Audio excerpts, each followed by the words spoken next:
जय भारत, जय Hindustan. I am Mayank Rajesh and you are watching Info and Study. Friends, we are into the economy portion of the Vedic period. Basically, हमने पिछले video में discuss किया था letter वैदिक economy को, और लेटर वैदिक इकोनॉमी में हमने ऋग वैदिक इकोनॉमी से कंपेयर करते हुए क्राफ्ट्स एंड इंडस्ट्री को देखा था। यानी कि क्राफ्ट्स एंड इंडस्ट्री यानी शिल्प और उद्योग धंधों को हमने देखा था लेटर वैदिक पीरियड के कॉन्टेक्स्ट में, लेकिन अकेले नहीं देखा था, हमने देखा था ऋग वैदिक पीरियड से कंपेयर करते हुए। देखिए ये लिखा हुआ है ऋग वैदिक पीरियड यानी कि ऋग वैदिक काल या ईवीपी, मतलब हमने आरवीपी शॉर्ट फॉर्म में लिखा हुआ है आरवीपी ऋग वैदिक पीरियड, ईवीपी अर्ली वैदिक पीरियड यानी पूर्व वैदिक काल, यहाँ एलवीपी यानी कि लेटर वैदिक पीरियड यानी कि उत्तर वैदिक काल। समय भी मैंने दे दिया है, बार बार देते रहता हूं ताकि आपके दिमाग में छप जाए। टाइम पीरियड 1500 टू 1000 बीसी यानी 1500 से 1000 ईसा पूर्व, और लेटर वैदिक पीरियड यानी उत्तर वैदिक काल का समय है 1000 से 600 ईसा पूर्व का। अगर हम पूरे वैदिक पीरियड का समय देखें तो 1500 से 600 है, 1500 टू 600 बीसी यानी फिर 1500 से 600 ईसा पूर्व। देखिए शुरुआत 1500 में और 600 में ये खत्म हो रहा है, ठीक है। तो ये वैदिक इकोनॉमी जब हम देख रहे थे तो उसी समय मैंने बता दिया था कि सबसे पहले हमें क्या करना है कि पॉइंट्स को बांटने हैं कि किन किन पॉइंट्स पे, किन किन एस्पेक्ट्स पे, किन किन बिंदुओं पे हमें डिस्कशन करना है, और हमने शुरुआती दौर में ही ये पॉइंट्स बांट लिए थे। आपने पिछले वीडियो को देखे होंगे, तो पिछले वीडियोस को देखे होंगे तो आपको पता चल रहा होगा, ठीक है। देखिए तो हमने जो पॉइंट्स बांटे थे, जो बिंदु बनाए थे डिस्कशन के लिए, वो था एग्रीकल्चर यानी कृषि यानी डोमेस्टिकेशन, उसके बाद डोमेस्टिकेशन ऑफ एनिमल्स यानी कि पशुचारण या पशुपालन, उसके बाद क्राफ्ट्स एंड इंडस्ट्री यानी कि शिल्प और उद्योग धंधे, उसके बाद ट्रेड एंड कॉमर्स यानी कि व्यापार और वाणिज्य, उसके बाद मीडियम ऑफ एक्सचेंज यानी कि विनिमय प्रणाली, और उसके बाद ट्रांसपोर्टेशन यानी कि परिवहन। तो देखिए मैं हर वीडियो में थोड़ा सा पृष्ठभूमि देते हुए चलता हूं। तो मैंने ये भी कहा था जब मैंने इकोनॉमी की शुरुआत की थी, तभी मैंने कहा था, जब मैंने सोसाइटी की बात की थी तब भी कहा था, जब हमने पॉलिटी की बात की थी तब भी कहा था कि सबसे पहले हम किसी भी पोर्शन को शुरू करेंगे, चाहे इकोनॉमी हो, चाहे सोसाइटी हो, चाहे पॉलिटी हो, तो सबसे पहले हम ऋग वैदिक पीरियड या अर्ली वैदिक पीरियड यानी पूर्व वैदिक काल के कॉन्टेक्स्ट में, उसके संदर्भ में हम चीजों को देखेंगे। जब ये पूरा खत्म हो जाएगा तो फिर हम लेटर वैदिक पीरियड में आएंगे, और फिर लेटर वैदिक पीरियड को हम अकेले नहीं पढ़ेंगे, ये हम इससे और इससे कंपेयर करते हुए पढ़ेंगे। अंतर बस यही होगा कि यहाँ थोड़ा रिटेन वर्क कम होगा, यहाँ ज्यादा होगा, यहाँ मैं ज्यादा बातें बोलूंगा, लिखूंगा कम, ठीक है। लेकिन यहाँ चूंकि हम तो मेनली हमें करना है लेटर वैदिक पीरियड को, लेकिन अकेले नहीं करना है, कंपैरिजन करना है। कंपैरिजन इसलिए करना है ताकि हम लेटर वैदिक पीरियड की बातों को तो जान ही जाएं, साथ ही साथ हम ये भी देख पाए कि ऋग वैदिक पीरियड से जब हम यहाँ तक पहुंचे हैं उत्तर वैदिक काल में, ठीक है,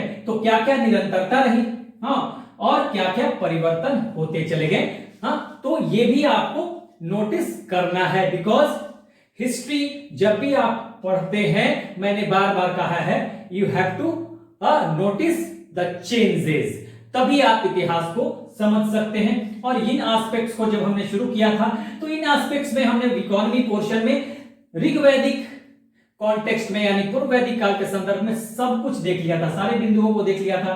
फिर हम यहां भी पहुंच गए थे, और इनमें हमने पिछले 3 वीडियोस में जिन पॉइंट्स को डिस्कस कर लिया है कंपेयर करते हुए, वो है एग्रीकल्चर, वो है डोमेस्टिकेशन ऑफ एनिमल्स, और वो है crafts and industries. In 3 points को यानी कृषि को, पशुपालन या पशुचारण को, और शिल्प और उद्योग धंधों को हमने पूरा बहुत ही डिटेल में डिस्कशन कर लिया है। और ये 3 बिंदु ऐसे हैं जिसपे खासकर इसमें आपको सबसे ज्यादा एग्रीकल्चर और डोमेस्टिकेशन पे ध्यान देना है। क्यों?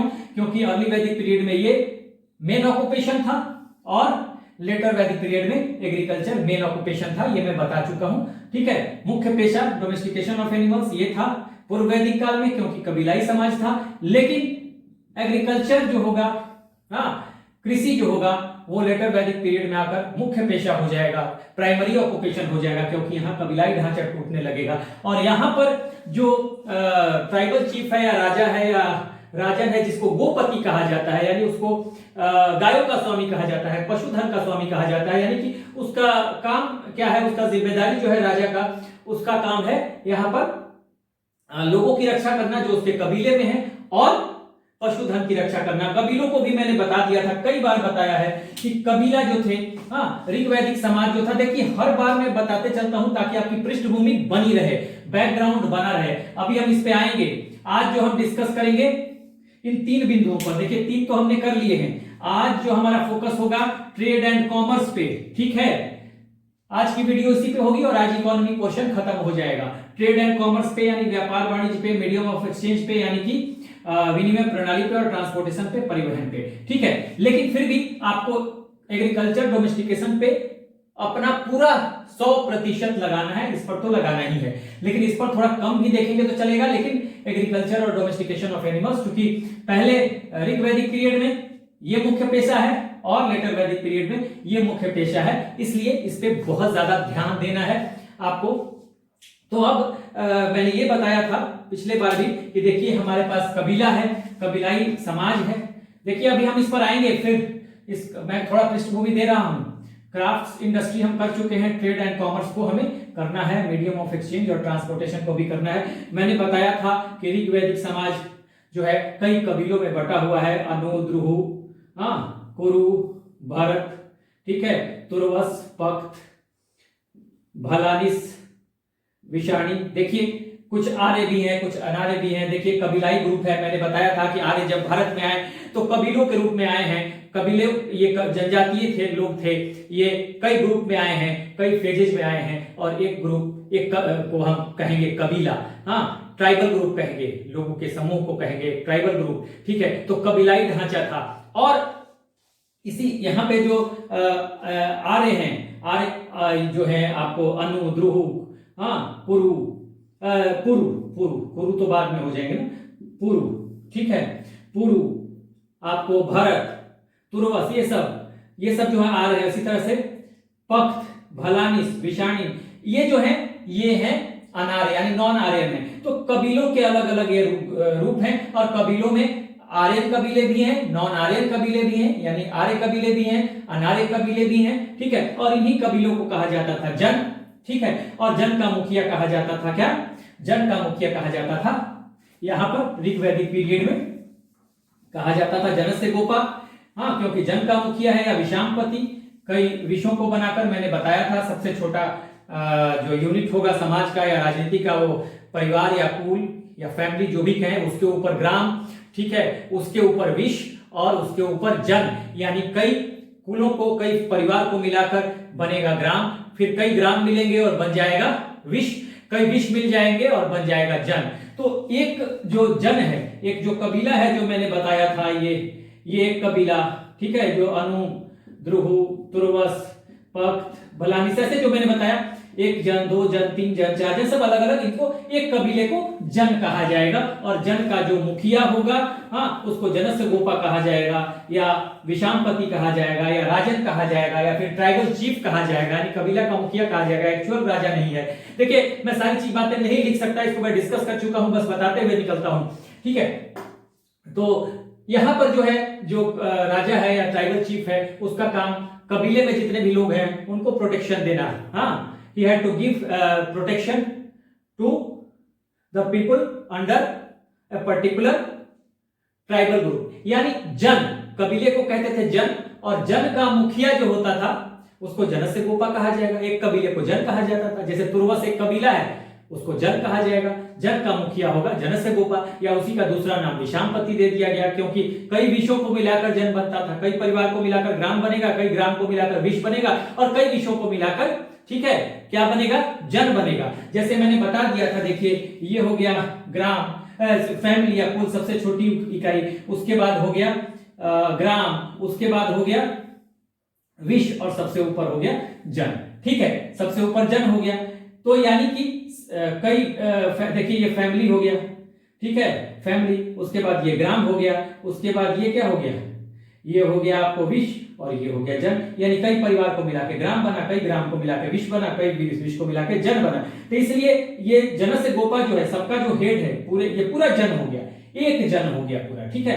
तो ये, और यही जन मिला के मैंने कहा कि एक जन, 2 जन, 3 जन, तुर्वस हो गया, अनु हो गया, हाँ, ध्रुव हो गया, पक्त हो गया, भलानस हो गया, तो इस तरह से जन हो गया। तो अब जन का मुखिया जो है ये यहाँ पर गोपति है, मैं पहले भी बता चुका हूं, क्योंकि इसका काम है कबीले में यानी उस जन में जितने लोग हैं उनकी रक्षा करनी है, उनको प्रोटेक्शन देना है। He had to give protection to the people under him और under a particular tribal group, ठीक है, जिसको वो हेड कर रहा है, and the protection of the cattles और काउज। आपको पता भी है, मैंने बताया था कि यहाँ जो वार होते हैं, युद्ध होते हैं, wars were fought for the sake of the cows, गायों को बचाने के लिए, गायों की रक्षा के लिए। गाय यहाँ संपत्ति है और इसीलिए यहाँ पर पशुपालन जो है, ठीक है, मैं यहां से जोड़ रहा हूं, ठीक है ना, मुझे जोड़ने हैं इसलिए मैं आ रहा हूं ताकि आप लिंक कर सके। हाँ, आपको लिंक करना है मुझे टॉपिक से इस वजह से, ठीक है। तो यहां पर अगर पशुचारण है, ठीक है, यहाँ पे जमीन नहीं है, लड़ाई सिर्फ गायों के लिए हो रही है, पशुओं के लिए लेकिन जैसे ही यहाँ पे आते हैं तो जन और जन मिलके, मैंने बताया था, एक जन दूसरे जन पे अटैक कर देगा और क्या हो जाएगा, यहाँ पे जनपद बन जाएगा, ठीक है। अब जन के ऊपर एक और इकाई आ गई, जनपद सबसे बड़ा हो गया, ये जनपद हो गया। तो एक तो क्षेत्र का विस्तार होने लगेगा, या फिर मान लीजिए कोई जन है, या मान लीजिए कोई जनपद है, आगे यहाँ पे फॉरेस्ट है। तो अब आयरन की इनको जानकारी हो गई है लेटर वैदिक पीरियड में, लोहे के कुल्हाड़ी से इस जंगलों को साफ किया जाएगा, आग से जला दिया जाएगा और फिर इसको मिला दिया जाएगा, तो ये जनपद हो गया। अब यहाँ पर भू आधारित राजनीति होने लगी और जमीनी मिल्कियत हो गई, जमीन पर निजी मिल्कियत हो गई, यहां लैंड की बात होने लगी। यहां राजा गोपति है लेकिन यहां आके भूपति हो गया, क्योंकि भूमि इसके अंडर में आ गया, ठीक है, भूमि इसके कब्जे में आने लगी, युद्ध होने लगे क्षेत्र के विस्तार के लिए, लैंड के लिए। तो अब यहां पर जब यहाँ पे अस्थायित्व तो नहीं है, क्योंकि यहाँ पर लोगों का जो लाइफ है, पशुचारण कहां होता है, कबीलाई है, कबीलाई लोग क्या करते हैं, एक जगह से दूसरी जगह पे जाते रहते हैं, ठीक है। स्थायी तो नहीं है तो एग्रीकल्चर नहीं हो सकता, और अस्थायी तो नहीं है इसलिए नहीं है क्योंकि जमीन नहीं है, इसलिए एग्रीकल्चर नहीं हो रहा है। लेकिन यहाँ पे जमीन आ गया, जमीन आ गया तो अब एग्रीकल्चर होने लगा, लोहे की खोज भी हो गई, ठीक है। तो लोहे की खोज से बहुत असर पड़ा, तो इसलिए एग्रीकल्चर और डोमेस्टिकेशन ऑफ एनिमल्स को आपको देखना है और इसको लिंक भी करना है इससे। कैसे लिंक करना है, हमने क्राफ्ट्स एंड इंडस्ट्री को बता दिया था, ठीक है, पढ़ लिए थे। अब जब हम ट्रेड एंड कॉमर्स पे आएंगे, ठीक है, तो दो बातों को समझना है। देखिए आज हमारा टॉपिक है ट्रेड एंड कॉमर्स, और आपके मन में यह सवाल उठेगा कि फिर क्राफ्ट्स एंड इंडस्ट्री और ट्रेड एंड कॉमर्स में डिफरेंस क्या है। तो इतना तो आपने समझ लिया अभी तक कि यहां पर कैसे जमीनी मिल्कियत आ गई, कैसे राजा भूपति हो गया, ठीक है, ये मैंने बता दिया। अब देखिए आपको समझना यह है, क्राफ्ट एंड इंडस्ट्री से मतलब है पर्टिकुलर शिल्प और उद्योग धंधों से। मान लीजिए कि कोई उद्योग है, मान लीजिए यहां पर हमने कोई जगह है, यहां पर क्राफ्ट्स की बात हम कर ले, क्राफ्ट्स एंड इंडस्ट्री। देखिए समझना बहुत जरूरी है, शायद मैंने पिछले वीडियो में भी बताया था, लेकिन अगर ना भी बताया हो मुझे याद नहीं है, बट तो यहां पे इसको समझ लीजिएगा कि क्राफ्ट्स का मान लीजिए कोई कंट्री है यहाँ, और ये कोई कंट्री है, तो ये कोई कंट्री जब हो गया और यहां पे इसने बना दिया एक टेलीविजन, ठीक है, टेलीविजन बना दिया। लेकिन टेलीविजन जब बना दिया तो ये तो इसका उद्योग हो गया, टेलीविजन उद्योग हो गया। लेकिन टेलीविजन बना के रखना तो नहीं, अगर टेलीविजन बना के हम अपने घर में रख ले तो उसका तो कोई फायदा है नहीं, बस अपने घर में रख लिया, उसका व्यापार नहीं हुआ। जब इस टेलीविजन को बेचा गया पैसे के उद्देश्य से, ये मार्केट में आया बिकने के लिए, तब ये ट्रेड एंड कॉमर्स की श्रेणी में आ गया। सिमिलरली मान लीजिए क्राफ्ट्स है, हाँ, और मैंने एक मूर्ति बनाई, ठीक है, स्टैचू बनाया, शिल्प का काम है, क्राफ्ट्स मतलब शिल्प, या कोई चादर बना दिया, ठीक है, और चादर बना के अपने बेड पे बिछा दिया, ठीक है, तो वो क्या मतलब, शिल्प तो है, यहां पर शिल्प पता है मुझे, तो शिल्प की जानकारी तो है और शिल्प हो भी रहा है, लेकिन शिल्प यहां व्यापार के पर्पस से नहीं हो रहा है, ठीक है ना। लेकिन जब उसी चादर को या उसी मूर्ति को, मान लीजिए मैंने यहां एक स्टैचू बना दिया और बना के अपने घर में रख लिया, सजा दिया, ठीक है, तो उसका वो ट्रेड नहीं हुआ। हमने इसको सजाने की, शिल्प का ज्ञान तो है, क्राफ्ट का ज्ञान तो है, मैं क्राफ्टिंग तो मैंने कर ली, ठीक है ना, क्राफ्टिंग तो मैंने कर ली, लेकिन उसको मैंने बेचा नहीं, मार्केट में नहीं लाया, तो फिर वो ट्रेड और कॉमर्स की श्रेणी में नहीं आएगा। यानी कि क्राफ्ट्स एंड इंडस्ट्री का मतलब हो गया कि कोई पर्टिकुलर उद्योग, कोई पर्टिकुलर धंधा, कोई पर्टिकुलर प्रोडक्शन हो रहा है। यानी क्राफ्ट्स एंड इंडस्ट्री का मतलब है किसी ऑब्जेक्ट का प्रोडक्शन, या ऑब्जेक्ट या सर्विस ही रख सकते हो, सर्विस भी आप कह सकते हो, सेवा, जिसमें कुछ भी टेंजिबल नहीं होगा होता है, जैसे मैं आपको पढ़ा रहा हूं तो सेवा हो गया, बैंकिंग इंडस्ट्री सेवा हो गया, इंश्योरेंस सेक्टर सेवा हो गया, सर्विस हो गई। तो मान लीजिए कि मैं कह रहा हूं कि भाई यहां पर कोई प्रोडक्शन हो रहा है, तो क्राफ्ट्स एंड इंडस्ट्री का मतलब ऑब्जेक्ट, दो चीजों से हो गया, ऑब्जेक्ट एंड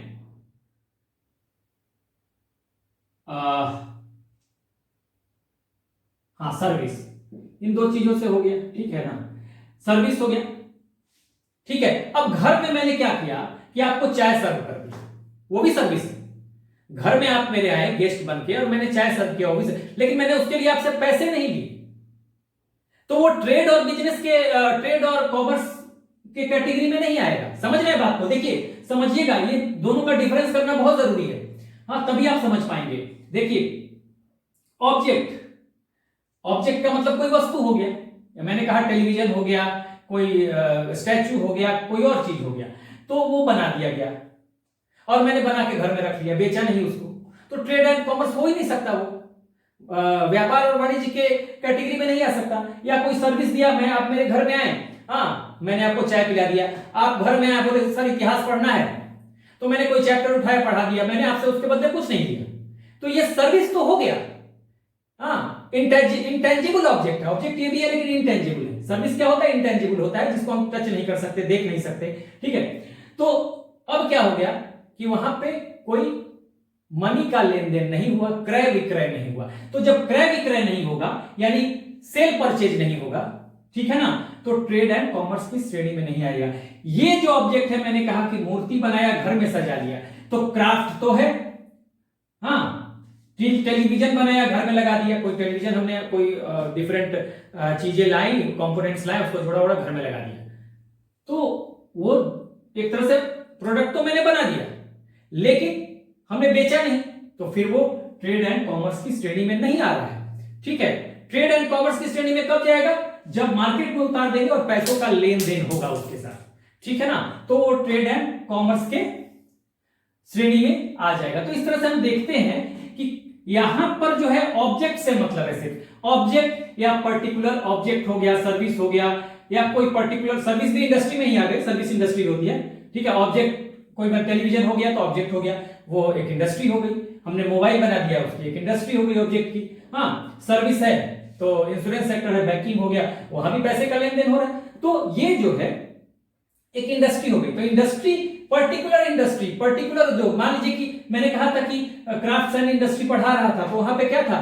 वॉशरमैन है, हाँ, कपड़े देता है, कुछ पैसे लेता है, कपड़े धोता है, कुछ पैसे लेता है, तो वहां पे ट्रेड एंड कॉमर्स वाली बात हो गई। लेकिन अगर हम घर में कपड़े धो रहे हैं तो वो हम नहीं कहेंगे कि crafts and industry, sorry, trade and commerce की श्रेणी में आया, ठीक है। हम आपका कपड़ा धो देते हैं, घर में आते हैं गुडविल पे, यानी कि हमने सर्विस तो दी, पैसे नहीं दिए, तो फिर उस सफाई के बारे में, हाँ, कपड़े की सफाई के बारे में ज्ञान तो है लेकिन हमने उसका व्यापार नहीं किया है, ठीक है। अब इसका मतलब ये हो गया कि यहां पर्टिकुलर उद्योग धंधों से, पर्टिकुलर सर्विस से, पर्टिकुलर इंडस्ट्री से, यानी यहां मतलब होगा प्रोडक्शन से। लेकिन जब ट्रेड एंड कॉमर्स में आएंगे तो जो प्रोडक्शन है, ठीक है ना, distribution of production,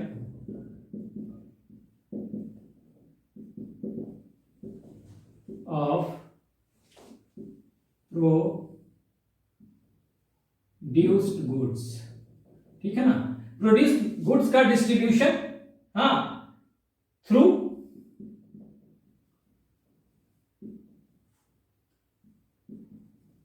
cell and purchase, ठीक है ना।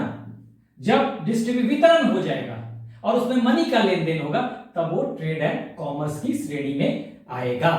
मेरे ख्याल से अब आप समझ गए होंगे, इसका मतलब सिर्फ ऑब्जेक्ट या किसी पर्टिकुलर उद्योग धंधे से है, ठीक है ना, उत्पादन हो गया, लेकिन तब तक वो ट्रेड और कॉमर्स की श्रेणी में नहीं आएगा जब तक वो सामान बन के रखा हुआ है। प्रोडक्शन तो हो गया, बन के रखा हुआ है, लेकिन जब तक वो मार्केट में नहीं बिकेगा वो ट्रेड एंड कॉमर्स की श्रेणी में नहीं आ सकता। तो ये मैं आपको बताना चाहता था, माइन्यूट डिफरेंस है, ठीक है ना। तो इसको आप इस डिफरेंस को समझना जरूरी था, तो इसलिए मैंने बता दिया। तो अब तक जो हमने बताया कि भाई यहां पर एग्रीकल्चर प्राइमरी ऑक्यूपेशन तो हो गया था, पिछले बार भी बताया था, लेकिन जब मैं ये पढ़ा रहा था पिछले वीडियो में, लास्ट वीडियो में क्राफ्ट्स एंड इंडस्ट्री को, तो मैंने ये बताया था कि कोई भी अर्थव्यवस्था तभी उन्नत हो सकती है, हम एक डेवलप्ड इकोनॉमी की, you can imagine a developed economy if we have surplus agriculture. ठीक है, यहां पर एग्रीकल्चर शुरू हुआ, लेकिन एग्रीकल्चर तो यहां पे जीवन निर्वाह के लिए हो रहा है, बहुत शुरू तो हो गया है, यहां पर सिर्फ एक बार्ली या जौ की खेती होती थी, यहां तमाम फसलें आ गई हैं। ठीक है ना, जानवरों को इस्तेमाल किया जाने लगा है खेती में, बैलगाड़ी से खेती होती है, बैल से जुताई होती है, बैल की सहायता से, बैल और हल की सहायता से, लेकिन अभी भी हम बस जीविका निर्वाह तक काम कर पा रहे हैं, सरप्लस नहीं है, और सरप्लस नहीं है तो एक्स्ट्रा मनी नहीं है, एक्स्ट्रा मनी नहीं है तो उस एक्स्ट्रा मनी को लगाएंगे, जब हम कुछ सरप्लस प्रोडक्शन करेंगे, उसको सरप्लस प्रोडक्शन करके और जो बचेगा हमारे खाने से ज्यादा, तो फिर हम उससे कुछ पैसा कमाएंगे और उसको बेच के मार्केट में और पैसा कमाएंगे, फिर हम उसको दूसरे प्रोडक्शन में या दूसरे क्षेत्र में या कृषि का कोई और लैंड लेके वहां दूसरी फसल लगा देंगे। तो इस तरह से हम सरप्लस इकोनॉमी से, सरप्लस पैदावार से कुछ और चीजों की शुरुआत कर सकते हैं, लेकिन यहां पर पैदावार जो है, कृषि जो है, सरप्लस कृषि नहीं है, अधिशेष नहीं है कृषि का। ठीक है, तो हम बहुत उन्नत अर्थव्यवस्था की कल्पना नहीं कर सकते, इसलिए हमने जब क्राफ्ट्स एंड इंडस्ट्री भी पढ़ाया था तो हमने कहा था कि क्राफ्ट्स एंड इंडस्ट्री भी आप बहुत उन्नत अवस्था में, बहुत डेवलप्ड स्टेज में, you will not find crafts and industries in its developed stage in the later Vedic period, as here is no agriculture surplus, कृषि अधिशेष नहीं है, यानी जो पैदावार हो रहा है वो सरप्लस हो रही, हमारे खाने से ज्यादा नहीं हो रहा है। ठीक है, तो ये मैंने आपको बताया था, तो सीधे से सीधे इससे लिंक है। अगर क्राफ्ट्स एंड इंडस्ट्री, हम कह रहे हैं कि भाई अर्थव्यवस्था बहुत ज्यादा उन्नत नहीं है, क्राफ्ट्स एंड इंडस्ट्री भी बहुत ज्यादा उन्नत नहीं है, और क्राफ्ट्स एंड इंडस्ट्री बहुत ज्यादा उन्नत नहीं है, तो ट्रेड एंड कॉमर्स का भी जो हम देखेंगे, ट्रेड एंड कॉमर्स भी बहुत डेवलप स्टेज में नहीं मिलेंगे, क्योंकि ट्रेड एंड कॉमर्स किस पे डिपेंडेंट है? ट्रेड एंड कॉमर्स डिपेंडेंट है प्रोडक्शन पे, प्रोडक्शन ज्यादा होगा, ठीक है ना, हम ज्यादा कर पाएंगे तभी तो मार्केट में खपत करा पाएंगे, और ज्यादा कब करेंगे? जब आपका स्कोप होगा कि मार्केट में खपत हो जाएगा। तो जब क्राफ्ट्स एंड इंडस्ट्री ही जब हमने पढ़ा था और बोला था कि बहुत हम उन्नत अर्थव्यवस्था की कल्पना नहीं कर सकते, तो जब क्राफ्ट्स एंड इंडस्ट्री के मामले में उन्नत अर्थव्यवस्था नहीं है, तो फिर हम ट्रेड एंड कॉमर्स कैसे करेंगे? बहुत ज्यादा ट्रेड एंड कॉमर्स में भी आपको बहुत कुछ देखने को नहीं मिलेगा। क्यों? क्योंकि क्राफ्ट एंड इंडस्ट्रीज भी लिमिटेड है। लेटर वैदिक पीरियड में क्यों लिमिटेड है? एग्रीकल्चर सरप्लस नहीं है, ये आपको समझना पड़ेगा। तो अब तक मैं ये पृष्ठभूमि दे रहा था, तो अब जो कुछ बातें हैं ट्रेड एंड कॉमर्स की वो हम नोट डाउन कर लेंगे। ये सारी बातें मैंने आपको बता दी कि क्या रिलेशन है दोनों में, कैसे माइन्यूट डिफरेंस है क्राफ्ट्स एंड इंडस्ट्री और ट्रेड एंड कॉमर्स में, ठीक है, यानी कि शिल्प और उद्योग धंधों में और व्यापार और वाणिज्य में क्या माइन्यूट डिफरेंस है, ये मैंने बता दिया। अब इन तीनों पॉइंट को लेके हम लोग थोड़ा थोड़ा जो बातें जाननी है थोड़ी बहुत, उसको हम लोग नोट डाउन कर लेंगे कंपेयर करते हुए, ठीक है। लेटर वैदिक पीरियड को देखना है कंपेयर करते हुए ऋग वैदिक पीरियड से। तो हम आगे बढ़ते हैं। देखिए, अब तक मैंने आपको बता दिया एक जो बेसिक कॉन्सेप्ट, जो बैकग्राउंड होता है कि क्राफ्ट्स एंड इंडस्ट्री और ट्रेड एंड कॉमर्स में क्या डिफरेंस है, ठीक है। एक माइन्यूट डिफरेंस है जो मैंने बताया कि जो क्राफ्ट्स एंड इंडस्ट्री है वो पर्टिकुलर किसी गुड्स को लेकर है, किसी सामान को लेकर है या किसी सेवा को लेकर है, ठीक है। लेकिन अगर वही सेवा, वही ऑब्जेक्ट अगर हम बेचने के पर्पस से नहीं कर रहे हैं तो फिर वो ट्रेड एंड कॉमर्स की श्रेणी में नहीं आएगा।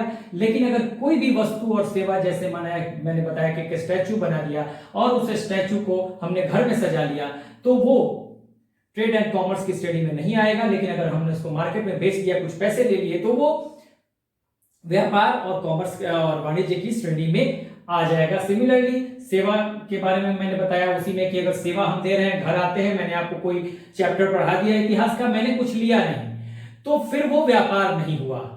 ठीक है, वो बिल्कुल कंप्लीट उसको सेवा कहा गया, कंप्लीट सेवा की श्रेणी में आ गया, लेकिन वो व्यापार नहीं हुआ। सेवा तो हुआ, व्यापार नहीं हुआ। लेकिन वो सेवा क्षेत्र का व्यापार कब माना जाएगा? जब आपसे मैं कुछ पैसे लूंगा, ठीक है, अपने टीचिंग के बदले, तो वो आ जाएगा व्यापार और वाणिज्य की श्रेणी में, ट्रेड और कॉमर्स की श्रेणी में। तो अब जो है हम कुछ फैक्चुअल चीजों को देखेंगे।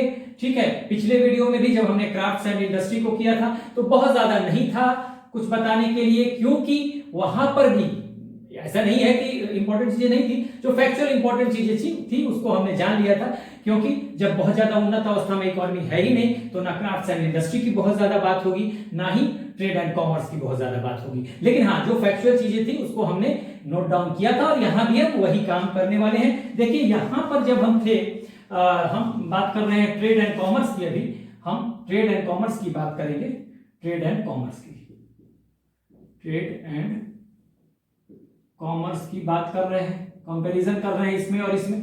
ठीक है, तो अब देखिएगा कि यहां पे जो ट्रेड एंड कॉमर्स है तो बहुत सीमित था। मैंने बताया था कि लिमिटेड था, लिमिटेड था। कुछ चादर थे, हाँ, बेडशीट थे, और उसके अलावा लिमिटेड था, बेडशीट है, शॉल है, ठीक है, उन चीजों का लोग थोड़ा व्यापार करते थे, थोड़ा हाथों से बनाया और उसको बेच दिया। ठीक है, तो ये मैंने बताया था पिछले वीडियो में, लिखने की जरूरत नहीं है। बेडशीट, शॉल, इस तरह की चीजें लोग बनाते थे और बेच देते थे, तो सीमित ट्रेड था। ठीक है, कुछ फैक्चुअल चीजें थी, हमने नोट किया था। यहां पर जब हम आएंगे, ठीक है, तो ये चीजें तो कंटिन्यू ही रहेगी। हाँ, अगर कोई चीज बन रही है, चादर बन रही है, या फिर चादर बन रहे हैं, या फिर शॉल बन रहे हैं, तो वो तो आगे रहेंगे ही। ठीक है, तो अभी भी कोई एग्रीकल्चर हालांकि यहाँ पे प्राइमरी ऑक्यूपेशन हो गया है, लेकिन सरप्लस नहीं हो रहा है, तो ज्यादा उन्नत इकोनॉमी नहीं है। तो ना ही मैंने बताया क्राफ्ट्स एंड इंडस्ट्री है ज्यादा, ना ही, अगर क्राफ्ट्स एंड इंडस्ट्री है ही नहीं ज्यादा, तो आपको क्या होगा? ट्रेड एंड कॉमर्स की भी बात नहीं होगी। ठीक है, वो भी सीमित रहेगा, यानी यहां भी लिमिटेड ही होगा। कुछ फैक्चुअल चीजें हैं जो हम जान लेंगे यहां पर। ठीक है, जैसे कुछ शब्द आए हैं जो यहां नहीं है, कुछ शब्द आए हैं ट्रेड एंड कॉमर्स के कॉन्टेक्स्ट में जो कि यहां नहीं मिलेंगे। जैसे आपको मैं बताऊं, ये नोट डाउन कर लीजिएगा, ये हम इधर के लिए लिख रहे हैं, लेटर वैदिक पीरियड के लिए। ठीक है, कि एक तो है बृहदारण्यका उपनिषद, जो कि सबसे बड़ा उपनिषद है, जान लीजिए, बृहदारण्यका उपनिषद। ठीक है, और प्लस ऐतरेय ब्राह्मण,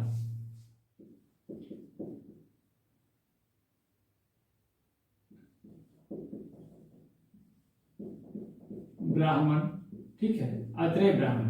ठीक है, तो यहां पे कुछ शब्द आए हैं इनके लिए, इसमें कुछ शब्द हैं। शब्द क्या है देखिएगा, शब्द है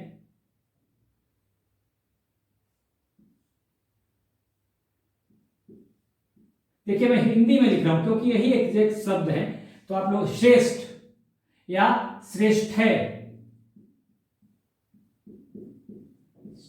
जो भी आपको अंग्रेजी में लगे इसका स्पेलिंग लिख लीजिएगा। शब्द यही होगा, श्रेष्ठ, हाँ, श्रेष्ठ या श्रेष्ठ है। ठीक है, ये दो शब्द होंगे, और ये दो शब्द किस लिए इस्तेमाल किए गए हैं? ये दोनों शब्द जो हैं ये इस्तेमाल किए गए किसके लिए भाई?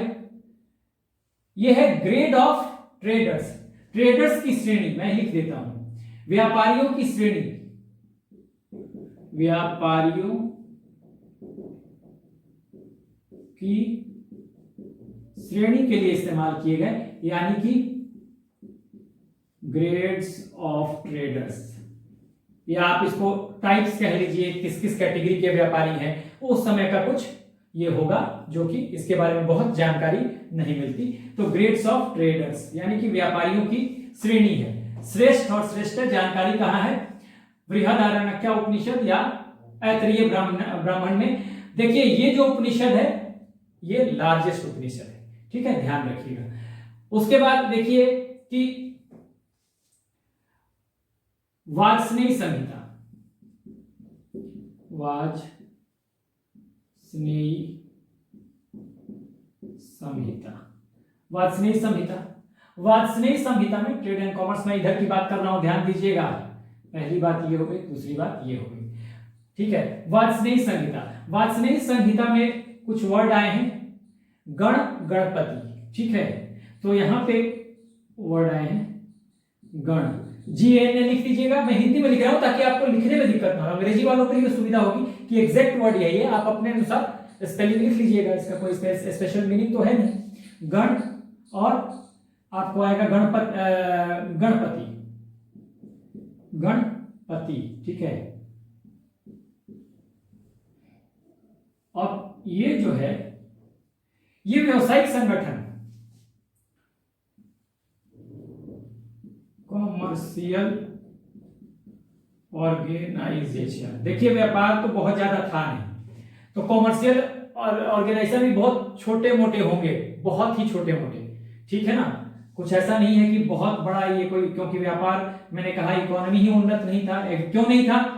एग्रीकल्चर यहाँ पे है लेकिन एग्रीकल्चर सरप्लस नहीं है, प्राइमरी ऑक्यूपेशन है लेकिन सरप्लस नहीं है। देखिए इस पार्ट को भी अगर आपको लिखने के लिए आ जाए, अगर कहीं डिस्कस करना हो तो आप एग्रीकल्चर से जरूर इसको ये करेंगे, रिलेट करेंगे, तभी आपका पुख्ता मार्क्स भी आएगा। कहीं राइटिंग भी करना हो तो ध्यान दीजिएगा, तभी मैं बताता हूं, अदरवाइज मैं फैक्चुअल तो ये दे के चला जाता ना, कोई दिक्कत नहीं, 4 5 7 फैक्चुअल देना है देके मैं वीडियो खत्म कर देता, ठीक है।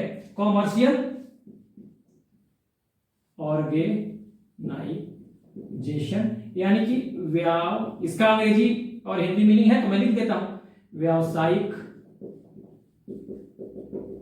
संगठन। इसके लिए आप अंग्रेजी में बोले चाहे हिंदी में बोले एक ही चीज होगा, इसलिए मैंने नहीं लिखा, व्यवसायिक संगठन की बात है, ठीक है।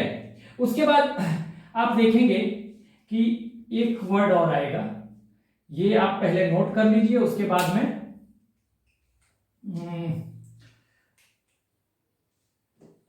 ये हो गया, तो ये आप ध्यान रखिए, ये श्रेष्ठ कहां पे? बृहदारण्यका उपनिषद और ऐतरेय ब्राह्मण में श्रेष्ठ और श्रेष्ठ है, 2 शब्द आए हैं, ठीक है। फैक्चुअल चीजें हैं, याद रखनी पड़ेगी, ठीक है। व्यापारियों की श्रेणी के लिए या ग्रेड्स ऑफ ट्रेडर्स के लिए इस्तेमाल किया गया। वाजस्नेयी संहिता में गण और गणपति कॉमर्शियल ऑर्गेनाइजेशन यानी व्यावसायिक संगठन के लिए इस्तेमाल किया गया, ये आप ध्यान रखेंगे। उसके अलावा आपको ये मैं मिटा रहा हूं, यहां पे कुछ और चीजें लिखूंगा।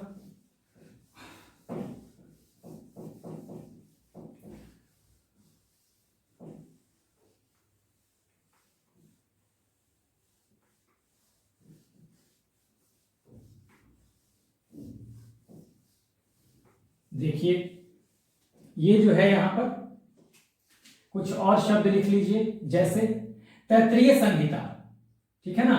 तैत्तिरीय संहिता में एक वर्ड आया है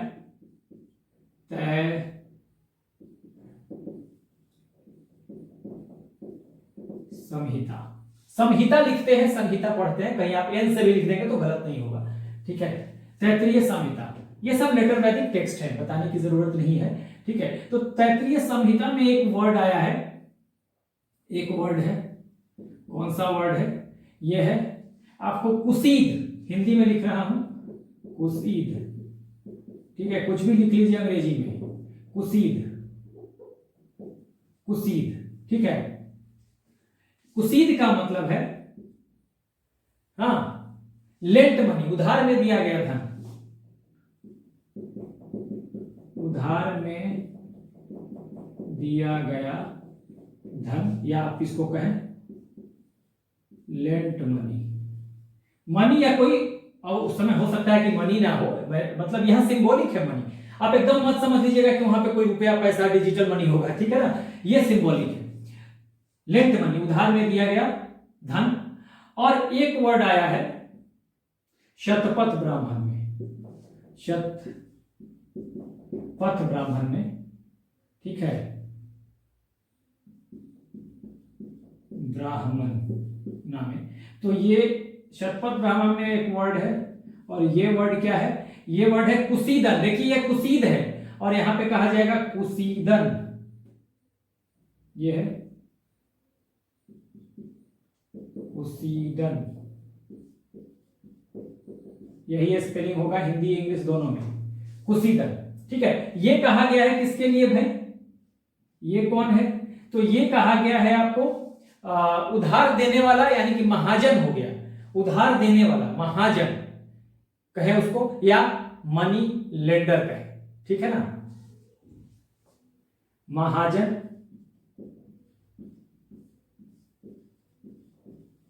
मनी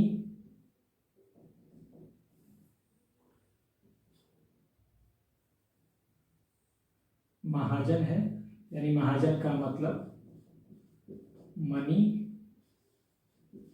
लेंडर, ठीक है, उधार देने वाला, जो व्यक्ति उधार देता है। तो ये कुछ शब्द थे किसके लिए, ट्रेड एंड कॉमर्स के लिए। कुछ और चीजें हैं शतपथ ब्राह्मण में, आपको एक और चीज है, चर्चा है शतपथ ब्राह्मण में, शतपथ ब्राह्मण में चर्चा है किसकी,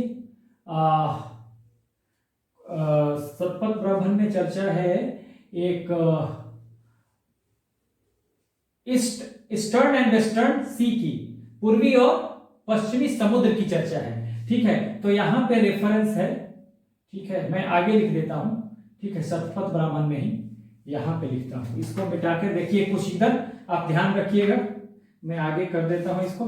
यहां पे देखिए ये वर्ड आपको याद रखना है कुशीदन, और कुशीदन का मतलब लेंट मनी, उधार दिया गया पैसा या धन, सिंबॉलिक है, धन के रूप में कुछ भी हो सकता है, वहां पर पशु भी हो सकता है, अनाज भी हो सकता है, ठीक है ना, उस समय के हिसाब से आप मनी को सिंबॉलिक रखिएगा, ठीक है। उसके बाद कुशीद और यहां पर कुशीदन, ठीक है, ये कुशीदन, कुशीदन, तो ये आप याद रखिए, ठीक है, दोनों बहुत इंपॉर्टेंट है, एग्जाम में पूछे जा सकते हैं, ठीक है ना।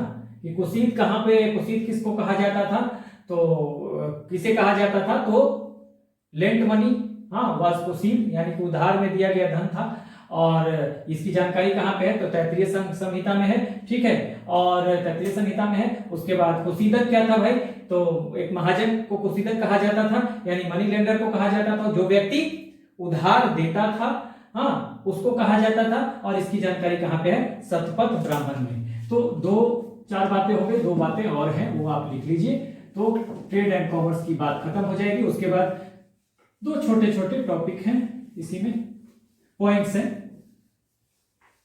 Transportation and medium of exchange, तो वो भी हम तुरंत देख लेंगे, ठीक है।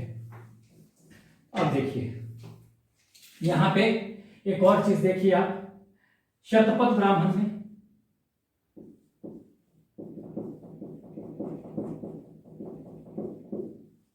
शतपथ ब्राह्मण में, तो शतपथ ब्राह्मण में चर्चा है किसकी, रेफरेंस है किसका भाई,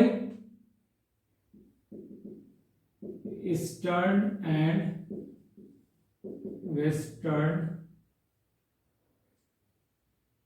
सी की।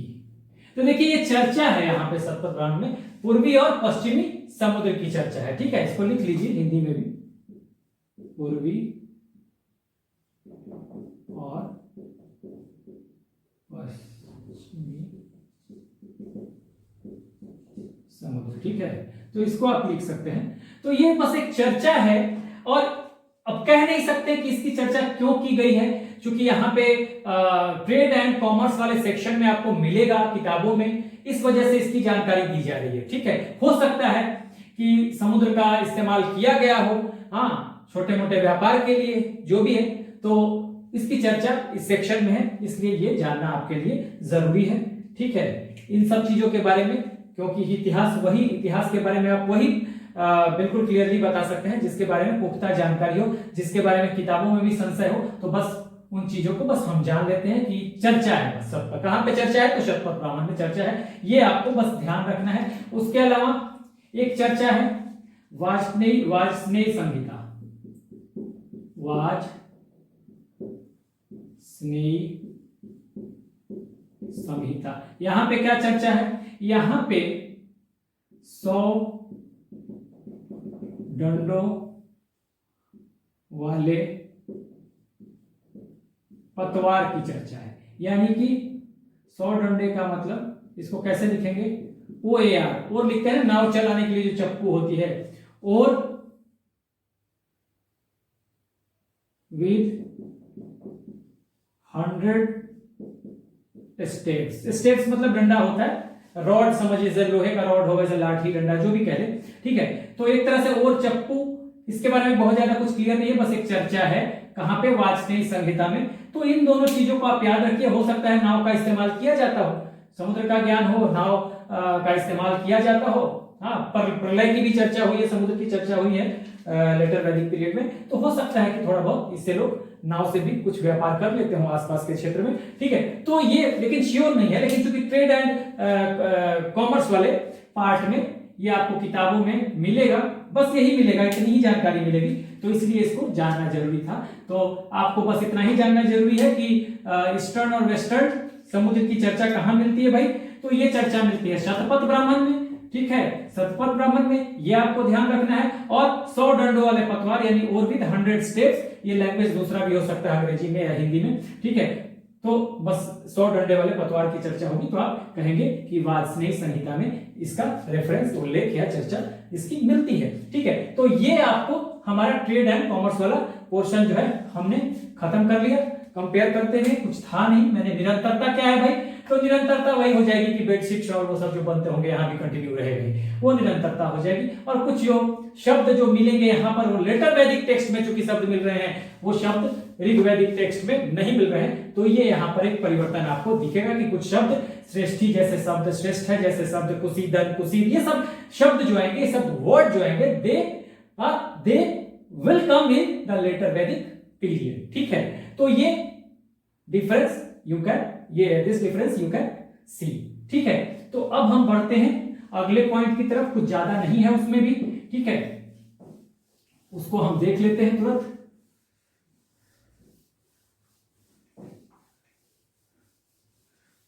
हमारा अगला जो पॉइंट है वो है मीडियम ऑफ एक्सचेंज, यानी कि विनिमय के साधन कौन कौन से थे, ठीक है। देखिए दूसरा हमारा है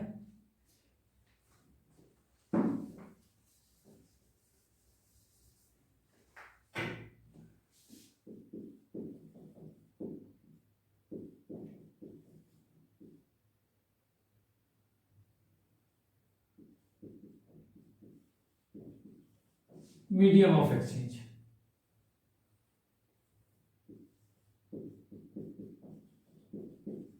ठीक है, तो मीडियम ऑफ एक्सचेंज की अगर हम बात करें, तो इधर की बात करें तो मैंने पहले भी बताया था कि यहां भी बार्टर है। देखिए बार्टर मतलब वस्तु विनिमय प्रणाली, बार्टर यहां भी है पहली बात, और बार्टर यहां भी रहेगा, तो ये आपको कंटिन्यूटी देखने वाली मिल जाएगी बात, यानी कि वस्तु विनिमय है यहां पर, वस्तु विनिमय, ठीक है, वस्तु विनिमय यहां भी है और वस्तु विनिमय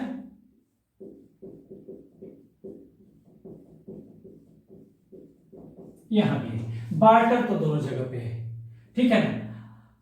यहां पे आपको मैंने बताया था बार्टर है, और यहां पे करेंसी यानी कि मुद्रा नहीं है, करेंसी नहीं है यहां पर।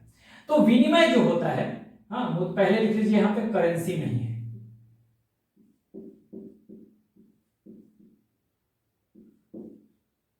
करेंसी यहां पे नहीं है। और यहां पर जो बार्टर होता है वो होता है काउ के थ्रू यानी गाय के थ्रू, उसके बाद होता है हॉर्स, और एक है निस्क, मैंने बताया भी था निस्क, थोड़ा सा था इसलिए मैंने लिख दिया, इतना ही लिखना था। निस्क या तो एक गोल्ड का एक ढेले के रूप में है, हाँ, या ये कोई गोल्ड का आभूषण है, ठीक है। तो इसको हम संभवतः सिक्का कह सकते हैं, नहीं भी कह सकते हैं, कॉइन कह सकते हैं, यानी लेकिन रेगुलर करेंसी तो नहीं है। इसलिए मैंने अगर आ जाए एग्जाम में कि क्या करेंसी है, करेंसी नहीं है, निस्क जो है या तो आभूषण है या एक तरह का वो कहते हैं कि सोने का एक गोल्ड का ढेर, ठीक है। तो ये बात हुई। बार्टर यहां भी है और बार्टर तो यहां भी है, ठीक है, यहां भी बार्टर है, थोड़ा मैं, ठीक है, बार्टरिंग यहां भी है, ठीक है, वस्तु विनिमय। लेकिन देखिए यहां पर देखिए सिर्फ निष्क एक दिखाई दे रहा है। मेटल का संभवतः जिसे सिक्का भी कहा जा रहा है, लेकिन इरेगुलर करेंसी नहीं कहा जा रहा है, लेकिन संभवतः पॉसिबली कहा जाता है कि हो सकता है कि सिक्का हो, लेकिन कंफर्म। लेकिन करेंसी के बारे में रेगुलर करेंसी कहा जाता है, करेंसी था नहीं, इसको इस्तेमाल किया जाता था गोल्ड को ढेले के रूप में या आभूषण के रूप में, जिसे निष्क कहा जाता था।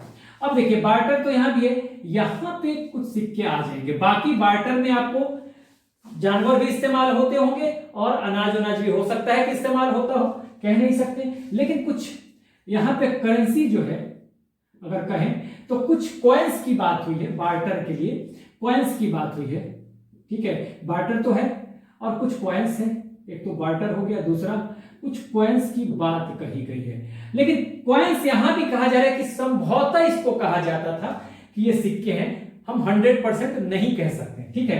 तो ये पॉसिबली, ठीक है, पॉसिबली ये कॉइन्स थे। लेकिन अगर आए पॉसिबली थे, कह नहीं सकते। और रेगुलर करेंसी यहां भी मैं लिख देता हूं कि रेगुलर करेंसी यहां भी आप लिख लीजिएगा यहां पर कि रेगुलर करेंसी यहां भी नहीं है, ठीक है। तो कॉइन्स जो है, इनको कॉइन्स को से इसको कहा जाता है पॉसिबली। जैसे यहां पे निस्क हो गया, तो निस्क तो यहां पे भी है, या तो हो सकता है कि इसको कॉइन के रूप में कहा जाता हो कि यही मुद्रा है, लेकिन रेगुलर नहीं है वो। हाँ, मेटल में और भी चीजें आ जाएंगी, शतमान,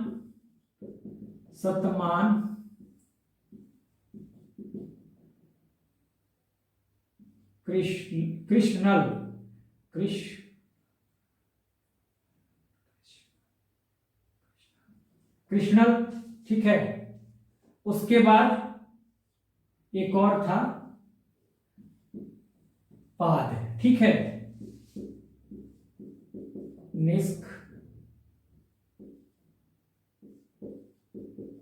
शतमान, कृष्णल और पाद। ये कहा जाता था कि पॉसिबली ये मेटल के करेंसी हो सकते हैं, कंफर्म नहीं है। लेकिन अगर आ जाए कि भाई क्या ये किस तरह के थे, क्या करेंसी के रूप में, कौन सा अगर ऑप्शन दे देते तो आपको तो फिर करना ही पड़ेगा ना। लेकिन रेगुलर करेंसी नहीं है, हाँ, रेगुलर करेंसी यहां भी नहीं है, ठीक है। अब देखिए इसमें जो एक सवाल बनेगा, सबसे पॉपुलर, हाँ, ये जो है कृष्णल, मोस्ट पॉपुलर, सबसे प्रसिद्ध अगर आए तो आप कृष्णल की बात करेंगे। तो ये बात हो गई यहां पर। हाँ, देखिए अंतर क्या है, करेंसी यहां भी नहीं, करेंसी रेगुलर करेंसी की बात कर रहा हूं, नहीं है। बार्टर सिस्टम यहां भी है, कंटिन्यूटी में बार्टर सिस्टम यहां भी है, यानी कि वस्तु विनिमय प्रणाली यहां भी है। पूर्व वैदिक काल में भी, उत्तर वैदिक काल में भी गाय, हॉर्स और निस्क से बार्टरिंग होती है, कहा जाता है। निस्क आभूषण है या सोने का ढेला है, इसको करेंसी तो कह नहीं सकते, ठीक है। इसी तरह से कुछ मेटल कॉइन्स पॉसिबली जिसको कहा गया है, या वो ढेले के रूप में भी हो सकते हैं। इधर भी है, निस्क तो है ही, इधर निस्क आ गया, कंटिन्यूटी में निस्क है, यहाँ पे शतमान भी है, कृष्णल भी है और पाद भी है। यानी कि यहाँ पर तीन और जो है थोड़ा सा डिफरेंस आ गया इनकी वजह से, इन तीनों की वजह से, ठीक है, इन तीनों की वजह से। और इसमें भी कृष्णल जो है, हाँ, इसको आप देखेंगे ये मोस्ट पॉपुलर है, तो ये आपको ध्यान रखना है, ठीक है।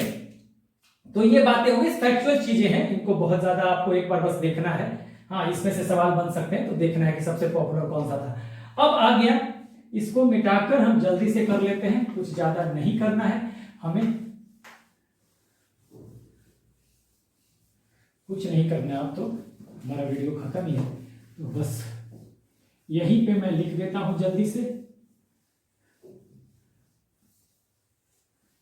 ट्रांसपोर्टेशन यानी परिवहन के साधनों की अगर हम बात करें, ट्रांसपोर्टेशन कुछ नहीं करना है हमें, ट्रांसपोर्टेशन इसमें कुछ नहीं है। यहां भी ऑक्सेन कार्ट है, यानी कि बैलगाड़ी है, ठीक है, और इक्का है, इक्का गाड़ी है। तो ये दो चीजें यहां पे हैं। सिमिलरली यहां पे यही चीजें आ जाएंगी, यानी कि सेम, इसमें कोई परिवर्तन नहीं है, निरंतरता बनी हुई है। तो इस तरह से आज वैदिक पीरियड का जो इकोनॉमी पोर्शन है वो हमने बहुत अच्छे से खत्म कर लिया। नेक्स्ट वीडियो से हम इसके वैदिक पीरियड के रिलीजन की बात करेंगे। So this is end of the video. Do like, share and subscribe. Take care, all the best.